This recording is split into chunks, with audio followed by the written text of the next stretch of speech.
Y no me refiero a la embajada. Con 10 solcitos hacemos sopa, segundo y hasta postrecito.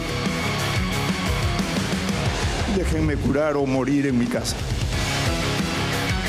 Disolver. Disolver. Disolver. Solamente me falta ser presidente del Perú. Terrorismo de imagen.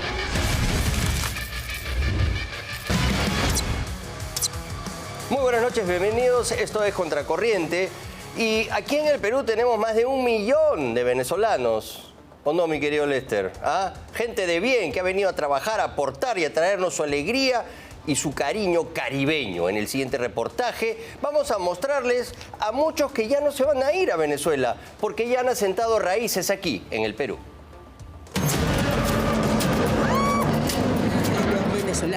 Si hay la posibilidad de que venga una oleada más de ciudadanos que, la verdad, ya el Perú no tiene mayor capacidad de recepción. Hay que esperar que saquen a todos de allí. ¿Todavía tienen que salir todos? Por supuesto. No sé por qué hay venezolanos que hablan que yo no voy a regresar a Venezuela porque allá que todo está feo, que no sé qué. Igualito allá se trabaja igual que acá.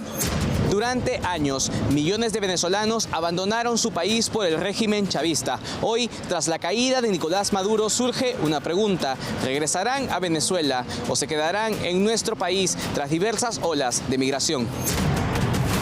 Tras la operación Resolución Absoluta, los venezolanos que dejaron atrás sus hogares con la esperanza de encontrar una vida lejos del colapso afrontan un dilema. Es tiempo de volver a casa o de quedarse donde ya volvieron a empezar. Pese a la captura de Nicolás Maduro, el escenario político en su país no es nada claro. Mientras la tiranía chavista siga en el poder, incluso podría avecinarse una nueva oleada migratoria. ¿Se viene una próxima oleada? Esa es una muy buena pregunta, porque no sabemos qué es lo que va a pasar. Yo me pongo en el siguiente supuesto.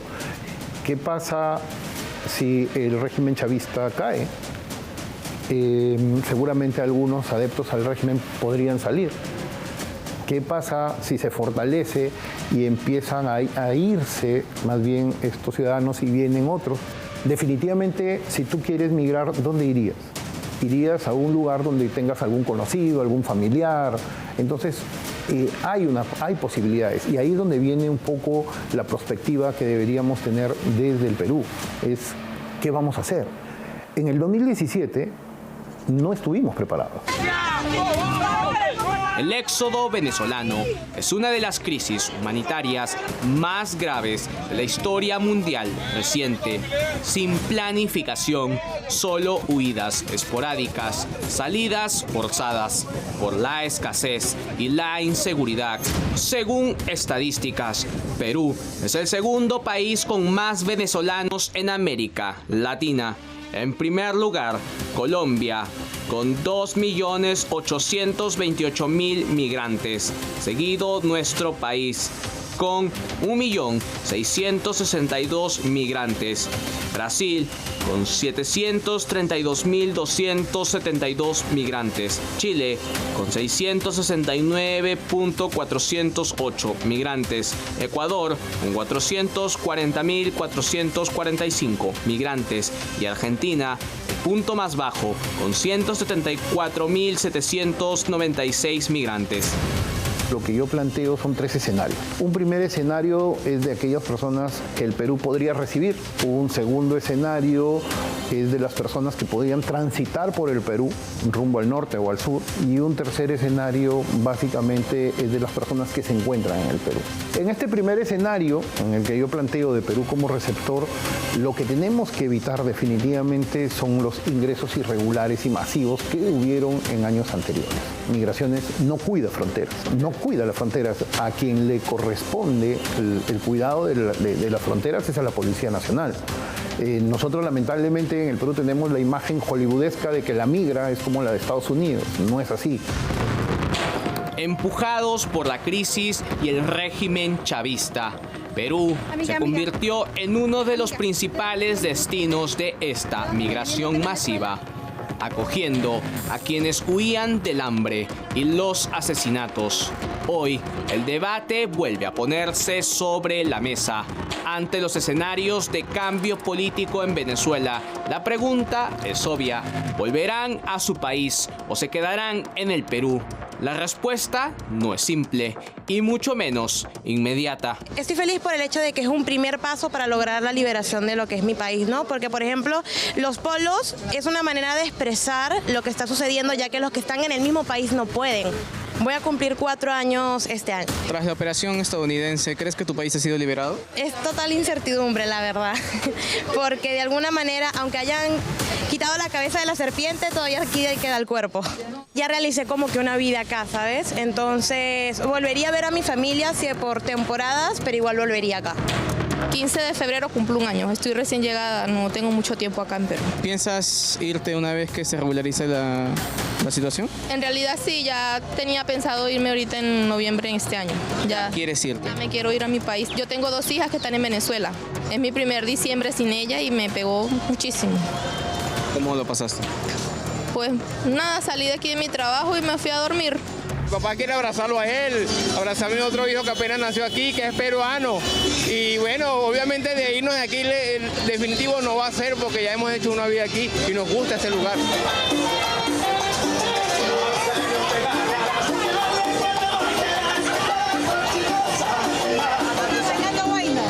Porque mi pareja es peruano y tengo 8 años con mi pareja.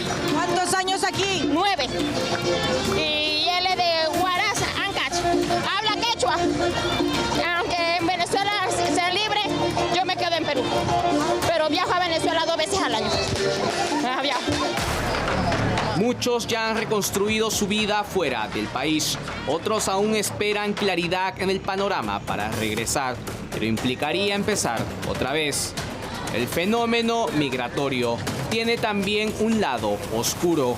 Organizaciones criminales de origen venezolano, como el Tren de Aragua o los gallegos, han extendido sus redes en varios países de la región, siendo el nuestro el más afectado por la ola criminal de asesinatos múltiples a inocentes. La misma prensa reporta a diversos extranjeros cometiendo delitos aquí en el Perú. Tenemos que entender que el tema migratorio, que nos pegó muy duro en el Perú en el 2017, era un tema no previsto. No podría dejar de soslayar que obviamente hay factores que han indicado. El Tren de Aragua es una realidad en la región y obviamente eso contribuye a través de diversos grupos al aumento de la criminalidad, que son grupos venezolanos que contribuyen a esto, pero también tenemos algunos grupos delictivos dentro de nuestra misma territorio, ¿no?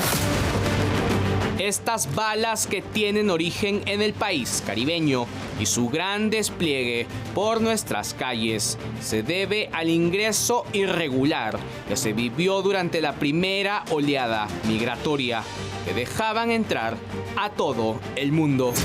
Cuando uno revisa las cifras entre el 2017 y 2025, es más que obvio que el ingreso regular de ciudadanos venezolanos se dio entre el 2017 y 2018, donde se les permitía ingresar con cédulas. Cuando se empieza a pedir el pasaporte y visas, la tendencia va al mínimo.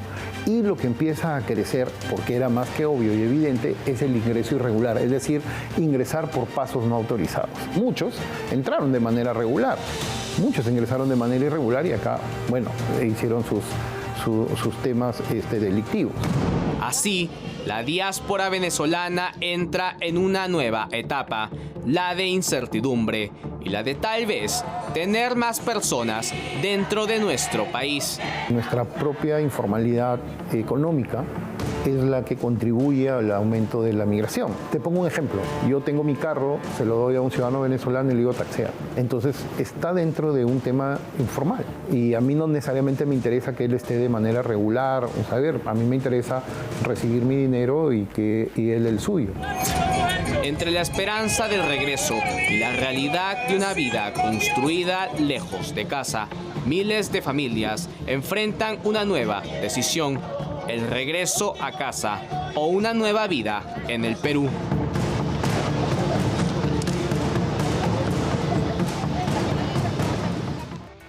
Linda gente, nuestros hermanos venezolanos, puedo decir esto de la gran mayoría. Obviamente hay malos elementos en esta diáspora descontrolada, que incluso Estados Unidos considera ha sido malintencionada, que el Tren de Aragua es un grupo criminal impulsado desde el gobierno de Nicolás Maduro para destruir todo lo que lleva a su paso y sembrar precisamente la zozobra y la delincuencia en los países vecinos para desestabilizar. Esta fuerza desestabilizadora también la considera Estados Unidos como parte, ¿no?, de las malas intenciones que han tenido desde Venezuela para dañar a el poderoso país norteamericano. Muy bien, vamos ahora con el tema del día y tiene que ver con ya el cumplimiento, al menos en parte o de manera parcial, inicial, que ha llevado a cabo el aún interino fiscal de la Nación, Tomás Aladino Gálvez, el día de hoy, cumpliendo la promesa de desactivar los equipos especiales dentro del Ministerio Público, Lavallato, EFICOP, entre los primeros que han sido ya disueltos y los fiscales devueltos a sus plazas de origen. Está avanzando de manera cautelosa, como viene trabajando, y eso parece saludable, pero todavía hay muchos reclamos, no de sus detractores necesariamente, que obviamente cuestionan las gestiones que está haciendo para limpiar el Ministerio Público de las influencias externas, como la de Gustavo Gorriti, a quien le entregó el Ministerio Público el ex fiscal de la Nación, Pablo Sánchez. Pero incluso gente que ha analizado esto, abogados con experiencia, constitucionalistas, expertos en Ministerio Público, lo que están reclamando es que se haga de verdad una reforma que tenga sentido y que tenga impacto en los casos importantes que veían estos supuestos equipos especiales. La verdad es que en casi 10 años de formación de este equipo especial Lavajato, ¿cuáles son los logros? ¿Cuáles son los éxitos? De lo que recordamos y todos los ciudadanos recuerdan es un nefasto acuerdo de colaboración eficaz suscrito, que ahora es una sentencia de colaboración eficaz, nefasto para los intereses del Estado y obviamente muy beneficioso para la empresa corrupta Odebrecht. Efectivamente, 4 equipos llamados especiales de la Fiscalía no van más. Se trata de los equipos Lavajato, EFICOP, Cuellos Blancos y EFAVIP, quienes según esta resolución de la Fiscalía de la Nación, publicada en El Peruano, serán disueltos, aunque todas sus investigaciones seguirán en curso. En buen cristiano, dan por disuelto los grupos privilegiados con personal, viajes, caja chica con más de 10 años de duración y con poca eficiencia. 0 condenas firmes y ejecutoriadas en la Corte Suprema. Eso significa que los equipos especiales, o este equipo especial en particular, no ha sido eficaz, no ha logrado las metas correspondientes, porque si está dedicado a tiempo completo a estos procesos, lo que tienes es que marcar goles. Goles son condenas, y las condenas que tienen son pocas, y lo que hay es muchos procesos, han habido muchos allanamientos, mucha bulla en los medios, detenciones, que no han servido para nada, ¿no? Como la de Keiko Fujimori, etcétera, donde han habido una y otra vez proceso tras proceso para que el Tribunal Constitucional termine diciendo de que eso no es delito. ¿Fue justa la desactivación de estos grupos especiales de la Fiscalía o fue producto de una venganza artera de represalias por su brillante trabajo, como lo ha denunciado el dúo dinámico en sus medios de comunicación afines?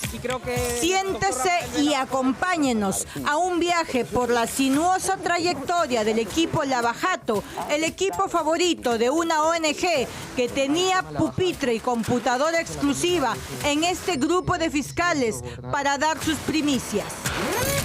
¿Qué sentencias importantes con calidad de cosa juzgada tenemos? Solamente tenemos la de Toledo y de Ollanta Humala, y ninguna de las dos tiene calidad de cosa juzgada, están con recurso impugnatorio. Casi 10 años de conformación y la mayoría de los casos están en etapa de investigación. Según los litigantes y especialistas, el equipo Lava Jato hace tiempo que dejó de ser ese grupo de élite de la Fiscalía, creado para acelerar los procesos y lograr condenas efectivas. En casi 10 años de existencia, solo se ha incrementado su personal, llegando a 100 personas, y tienen 2 condenas en primera instancia que están, óigalo bien usted, apeladas, es decir, no confirmadas y logradas por un solo fiscal, el fiscal Germán Juárez Atoche. Este equipo no ha dado la talla, no ha dado los resultados, porque luego de casi 10 años de formación, todos los casos deberían estar concluidos con una sentencia, sea absolutoria o sea condenatoria, pero deberían estar concluidos los casos, o por lo menos al 90%. Pero no. Del estrambótico fiscal de ojos desorbitados, amante de las cámaras de televisión y recordado por las escueleadas históricas que los jueces le dan por sus limitados conocimientos jurídicos, ni hablar. 2 condenas en primera instancia a Ollanta Humala y Alejandro Toledo, delatados hace varios años por sus corruptores o testaferros, colaboradores eficaces, trabadas sospechosamente y, claro, cero mea culpa. José Domingo Pérez hoy solo se aferra y respira por los goles de otro fiscal. Así es, si existe una persona al que le debemos que Keiko Fujimori esté postulando por 4ª vez a la presidencia de la República, ese es José Domingo Pérez. Hoy, el caso Cócteles, que lleva 8 años en poder de este fiscal, aún está en estudio para saber si puede ir a un juicio oral. Sin embargo, ahora pretende dar predicciones apocalípticas tras la desactivación de su equipo especial. Que si uno lee la resolución que se ha emitido hoy día y se ha publicado, la resolución es muy clara. Los fiscales del equipo Lava Jato continúan en funciones, pero adscritos a las fiscalías de lavado de activos. Es decir, no es que los casos ahora se van a chocolatear y van a haber otros fiscales a cargo. No, la mayoría de fiscales entra ahora a donde debería haber entrado, que es lavado de activos, y es ahí donde se van a seguir los casos de Lava Jato. Entonces, los fiscales que ya venían conociendo estos procesos van a seguir viéndolo. Es necesario indicar que con José Domingo Pérez, el caso de PPK, el juicio ni siquiera ha empezado.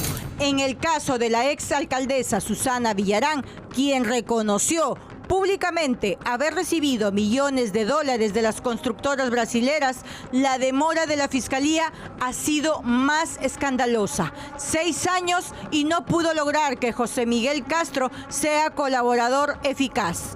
Lo mismo ocurre con el corruptor Leao Piñeiro, quien admitió haber pagado una millonaria coima a Susana, pero no le aceptó la colaboración para invalidar su testimonio incriminatoria contra la fundadora del IDL, la exalcaldesa Susana Villarán. Cuando se crean equipos especiales, justamente se hacen para que los casos avancen muchísimo más rápido y se logren sentencias rápidas, porque son equipos conformados por fiscales, por asistentes de la función fiscal, por especialistas de la función fiscal, por notificadores, en fin, todo un equipo. No solamente es el fiscal Pérez y el fiscal Vela, no, detrás de ellos es todo un equipo de trabajo. Y se forman estos equipos para que se dediquen a tiempo exclusivo.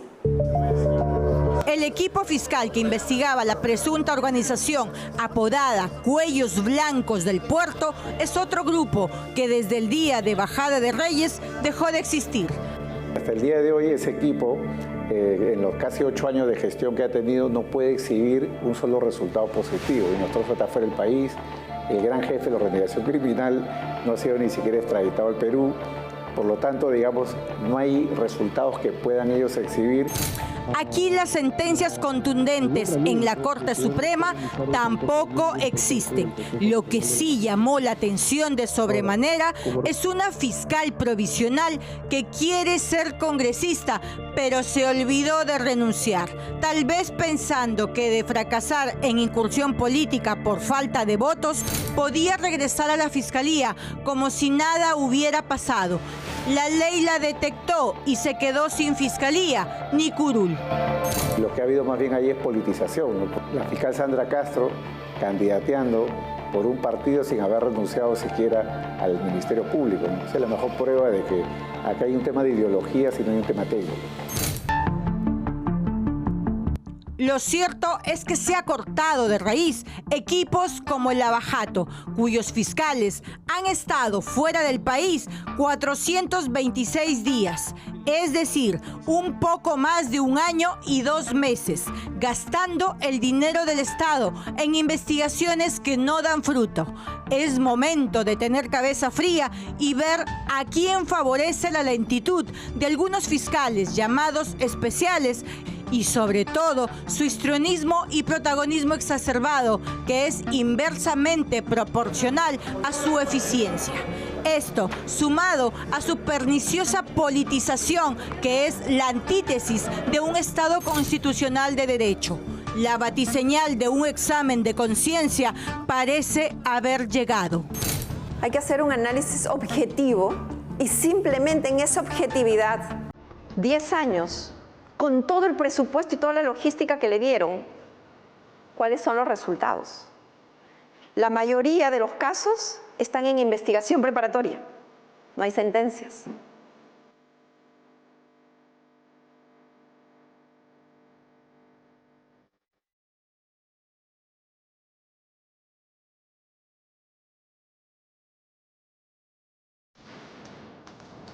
Está en nuestros estudios el fiscal de la Nación, aún interino, el doctor Tomás Gálvez Villegas. Doctor, gracias por estar con nosotros.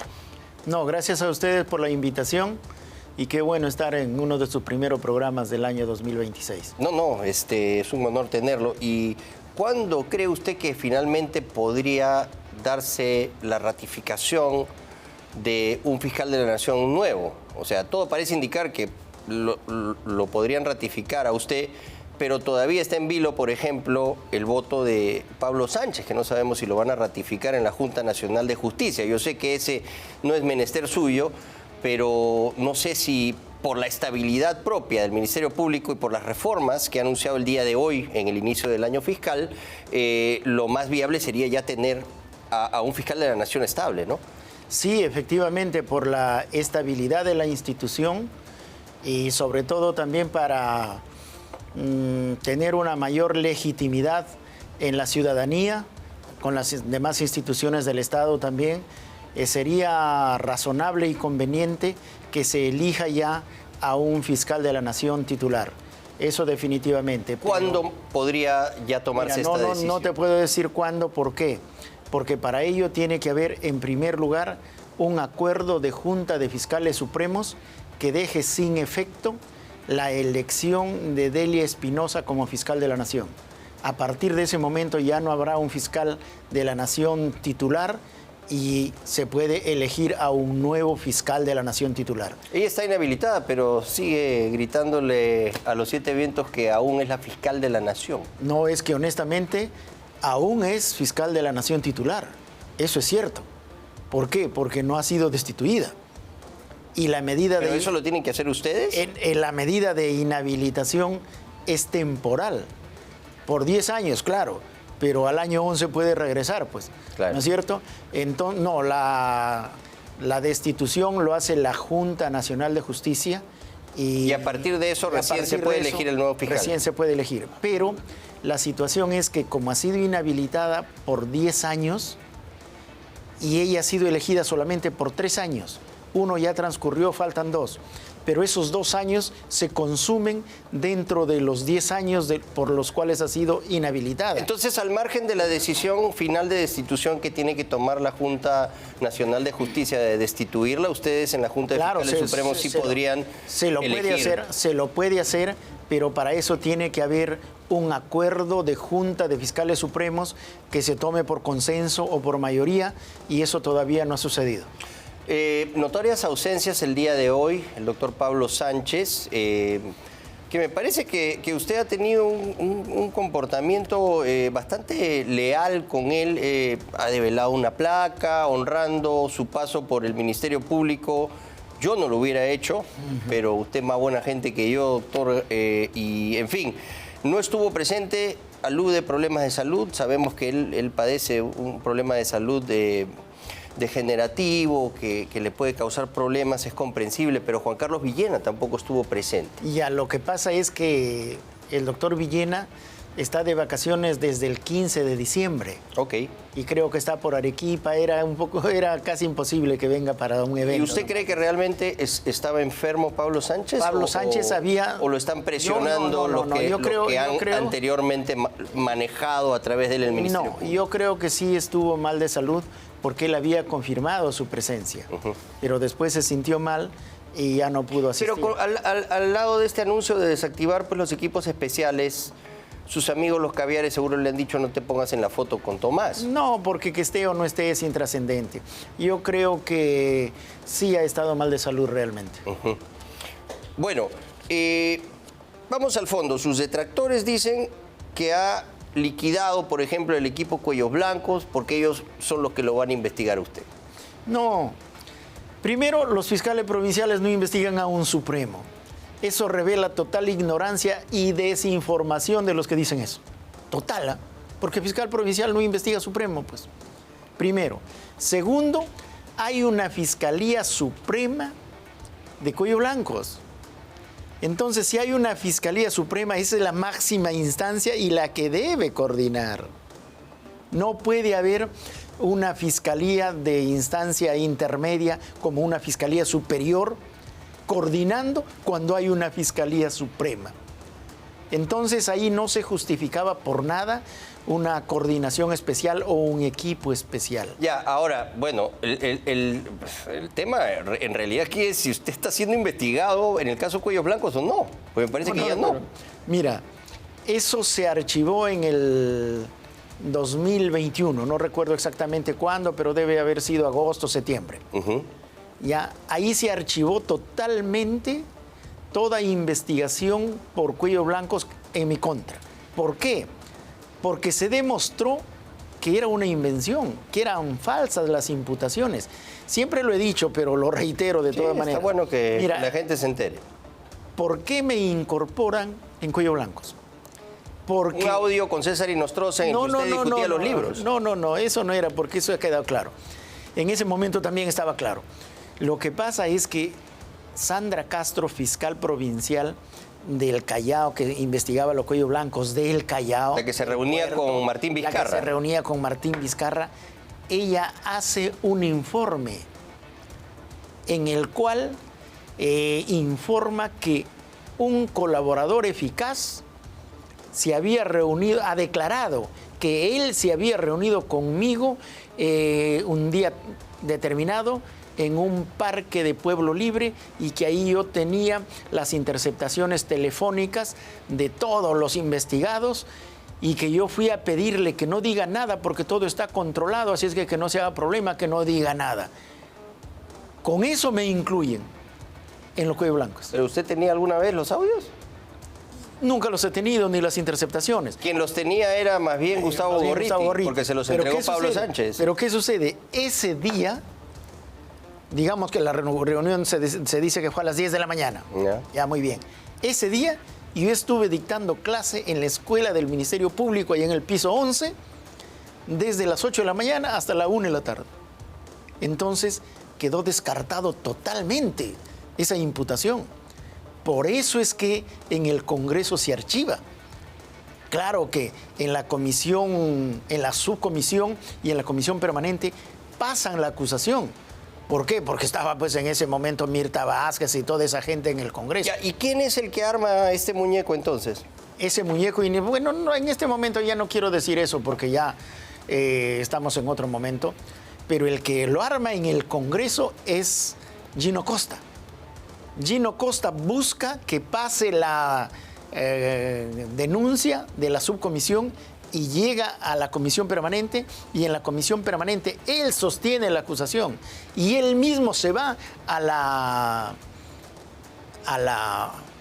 no, ya fue otra congresista, al pleno, y en el pleno yo demuestro que era totalmente falso. Y además en la subcomisión y en la comisión permanente lo hicieron en mi ausencia, cuando yo estaba en UCI con COVID. Eso es increíble, ¿no? ¿Ya? Pero estos señores lo hicieron así. Entonces ahí quedó demostrado que yo no tenía nada que ver y ahí se archivó. ¿Y yo a partir de diciendo cuello blanco si está archivado? Porque mi camisa es blanca muchas veces, pero no encuentro otra explicación. Porque en principio me incluyen innecesariamente, por lo que te estoy diciendo, que me reuní, cosa que era totalmente falso. Y después ya no encontraron ningún argumento y decían mis comunicaciones con Inostroza. Pero yo trabajaba en la Academia de la Magistratura con Inostroza. Este es el audio en el que discuten los libros y de Reporteros simplemente concluyó, tiene que ser dinero. Ese de los libros todavía es más elocuente. ¿Por qué? Porque resulta que Inostroza sacó en la Corte Suprema una sentencia, una casación vinculante sobre lavado de activos, cosa que yo no estaba de acuerdo. Entonces hablo con el doctor Pablo Sánchez para que la Fiscalía de la Nación pida a la Corte Suprema la realización de un pleno casatorio donde se debata y se descarte la posición que dio el doctor Inostroza. Y efectivamente así se hizo. Y yo expuse en el pleno casatorio y el pleno casatorio asumió al 100% la postura mía en la sentencia casatoria que dejaba sin efecto la postura de Inostroza. Pero la sentencia no fue redactada de una manera muy coherente, entonces Inostroza, el doctor Aldo Figueroa, que también firmó la sentencia de Inostroza, decían no, acá no está claro. Entonces yo, ¿qué les dije? Miren, que todos los jueces, los fiscales, especialistas en lavado de activos, los abogados y los profesores, hay que escribir un libro expresando nuestras posiciones. Y luego la debatimos y ese ha sido el curso que más difusión ha tenido, porque tuvo más de 5,000 asistentes, porque se difundió en 3 locales en la Fiscalía. ¿Se imprimió o se presentó? El libro se imprimió. El que habla con Inostroza en el audio. Ese día, justamente, iba a ser un 4 de junio del 2018. Se iba a presentar el libro con nuestras posturas y con el debate que teníamos que hacer para definir la teoría del lavado de activos. El libro tenía pasta verde, por eso pensó que eran dólares. No, menos mal que sí, porque me dijeron, ahorita concluimos. Mire, entonces, la escuela del Ministerio Público organizó ese curso, el debate, y la presentación del libro donde estaban las posturas de todos. Entonces, viernes 1 de junio, me llaman de la escuela y me dicen, doctor, ¿sabe qué? No conteste el doctor Inostroza, no sé si usted puede comunicarse, porque ya el lunes a las 4 es el evento. Entonces yo justo lo llamo a Inostroza, que nos comunicábamos 2, 3 veces diarios, porque manejábamos nosotros la Academia de la Magistratura. Entonces, él y yo. Entonces lo llamo, Cecita, hermano, hoy el 4, el lunes es nuestro debate, compadre, no vayas a arrugar, ¿ya? Y me dice, no, ahí estamos, tráelo a Aldito, le digo, por Aldo Figueroa. Ya, perfecto. Pero ahí teníamos que presentar el libro. Y además, la editorial nos daba 10 libros a cada uno por lo que escribíamos los artículos, ¿no es cierto? El libro salió muy bonito, un libro de 700 páginas, empastado, todo hermoso. Entonces, ya a mí me habían entregado mis libros, los 10 libros, y ya tenía para estudiar las posturas de los demás abogados que escribieron. Entonces yo le pregunto, ¿ya te entregaron tus libritos? No, todavía. No te hagas problema porque la editorial va a estar ahí y ahí te entregan tu libro. Perfecto. Eso fue los libritos. Y es un librito verde, ciertamente. Lo grave hubiese sido que cuando le digo yo, ¿ya te entregaron tus libritos? ¿Qué pasa si me decía, ¿cuál libritos? Yo le decía los verdecitos, porque eran unos libros verdes. Imagínate. Ahí sí hubiese sido grave. No se llegó a eso, felizmente. Bueno, de ahí salen los libritos. Ahora, el tema de los cambios que se están dando no para sus detractores, pero sí para algunos abogados especializados han sido todavía muy tenues. porque los fiscales todavía están ahí.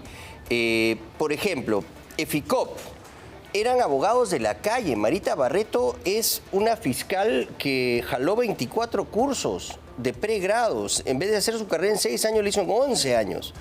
Tenemos a muchos fiscales de Lavallejo, de Alas Peruanas, de universidades de provincias que no dan la talla y ellos siguen ahí. Por ejemplo, estos abogados que han sido convocados en EFICOP, donde sabemos nosotros, porque nos los hemos enfrentado a Marita Barreto, que ella todavía ejerce mucha presión y control. No los han cambiado. ¿Qué garantías tenemos que ellos no van a recurrir a estas mismas artimañas? No, ¿por qué? Porque ahora van a tener el control del coordinador de las especialidades. En este caso, en corrupción, el doctor Omar Tello, que es una persona muy competente, comprometido con el trabajo. En lavado de activos, Juárez Atoche, que ha tenido más o menos cierta eficacia en el grupo, en el equipo Lavajato. Porque acá se cuelgan de Juárez Atoche para decir hemos tenido resultados. Claro, pero los resultados son de Juárez Atoche. al costado Rafael Vela para tomarse la foto y todos los periodistas queríamos entrevistar a Germán Juárez. Los resultados que dicen son de Juárez Atoche. Y eso lo reconocemos a tal punto que yo lo he promovido y lo he nombrado coordinador. Pero él es ahora coordinador del lavado de activos. Pero él es superior provisional. Está bien, pero es superior, pues. Pero Vela es superior titular y ha sido su jefe. Eso no y él sigue en lavado. Eso sí, pero no está.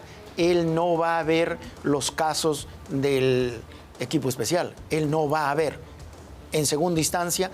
O sea, en segunda instancia, antes del día de hoy, tenía que litigar Rafael Vela.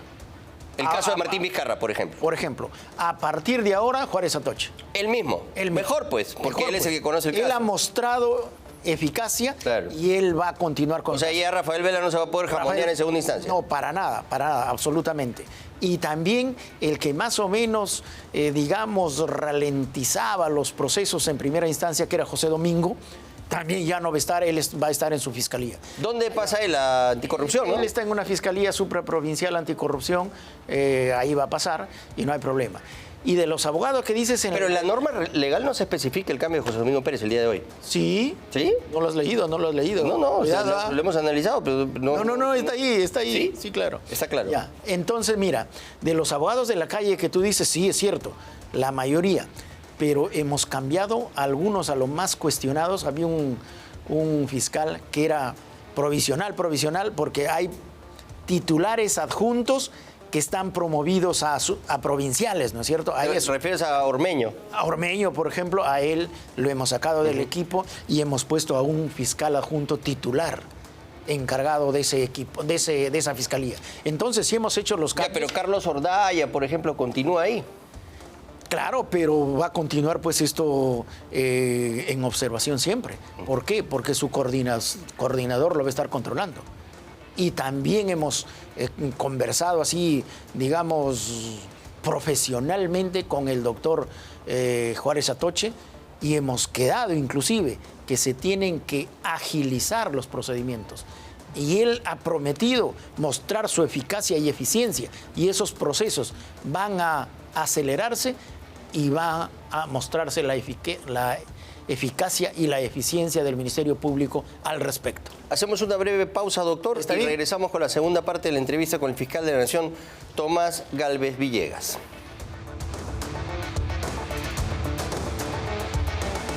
Siente el Perú en danza, una experiencia inmersiva asombrosa. Adquiere tus entradas en Join Us. Conoce más en www.danzaperú.pe.